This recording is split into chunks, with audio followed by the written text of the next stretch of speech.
আসসালামু আলাইকুম প্রিয় এসএসসি ভোকেশনাল 2026 পরীক্ষার্থীবৃন্দ, আমাদের সবশেষ রসায়নের যে অধ্যায় থেকে আমরা সৃজনশীলের ক নং প্রশ্ন সাজেশন দিচ্ছি সেটি হচ্ছে আমাদের জীবনের রসায়ন। এটি কিন্তু আমাদের 12তম অধ্যায়। এই 12তম অধ্যায় থেকে আমি তোমাদের জন্য 9টি সৃজনশীলের ক সাজেশন দিচ্ছি। ইনশাআল্লাহ আশা করি এখান থেকে একটি বা দুটি প্রশ্ন আমাদের পরীক্ষায় আসতে পারে। শিক্ষার্থীবৃন্দ, আমাদের প্রথম যে সাবজেক্টটা বা যেই প্রশ্নটা হলো সেটা হলো সাবানায়ন কি। এটা অনেকবার পরীক্ষা এসেছে। সাবানায়ন কি একটা সংজ্ঞা জানতে চেয়েছে। সংজ্ঞাটি হচ্ছে তেল বা চর্বির সাথে ক্ষারের বিক্রিয়া করে, তেল বা চর্বির সাথে ক্ষার বিক্রিয়া করে যে সাবান উৎপাদন করে থাকে তাকে বলা হয় সাবানায়ন। সাবানায়নটা কি? তেল এবং চর্বির সঙ্গে ক্ষার বিক্রিয়া করে যে সাবান তৈরি করে সেটিকে বলা হয় সাবানায়ন। এরপরে আমরা চলে যাব 2 নং প্রশ্নে। কাপড় কাচার সোডার সংকেত লিখো। কাপড় কাচার সোডার সংকেত হলো Na2CO3 ইন্টু 10 অণু পানি। Na2CO3 ইন্টু 10 অণু পানি, এটি হচ্ছে কাপড় কাচার সোডার সংকেত। 3 নং প্রশ্ন হচ্ছে ফুড প্রিজারভেটিভ কি? যে পদার্থ খাদ্যকে দীর্ঘদিন সংরক্ষণে সাহায্য করে তাকে ফুড প্রিজারভেটিভ বলা হয়। ফুড প্রিজারভেটিভ কি?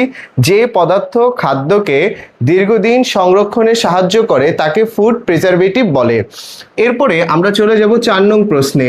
টয়লেট ক্লিনারের মূল উপাদান কি? টয়লেট ক্লিনারের মূল উপাদান হলো HCl বা হাইড্রোক্লোরিক অ্যাসিড। আমরা ওয়াশরুম যে ক্লিন করে থাকি সেটা কিসের সাহায্যে করে থাকি? HCl বা হাইড্রোক্লোরিক অ্যাসিডের সাহায্যে। 5 নং প্রশ্ন হচ্ছে ইউরিয়ার সংকেত লিখো। ইউরিয়ার সংকেত হলো CO into NH2 whole bracket 2, CO into NH2 whole bracket 2। এরপরে আমরা চলে যাব 6। সাবান কি? বলা হলো উচ্চ ফ্যাটি অ্যাসিডের সোডিয়াম বা পটাশিয়াম লবণকে সাবান বলে। সাবান কি? উচ্চ ফ্যাটি অ্যাসিডের সোডিয়াম বা পটাশিয়াম লবণকে সাবান বলে থাকে। এরপরে আমরা চলে যাব 7 নং প্রশ্নে। গ্লাস ক্লিনারের মূল উপাদান কি? গ্লাস ক্লিনারের মূল উপাদান হলো অ্যামোনিয়া, NH3 অ্যামোনিয়া, যার সাহায্যে আমরা কোনো কিছু গ্লাস ক্লিন করে থাকি। এরপরে 8 নং প্রশ্ন হচ্ছে কোমল পানীয় কি? যে পানিতে অ্যালকোহল থাকে না, যে পানিতে অ্যালকোহল থাকে না, স্বাদ ও গ্যাস মিশ্রিত থাকে তাকে কোমল পানীয় বা সফট ড্রিঙ্কস বলে।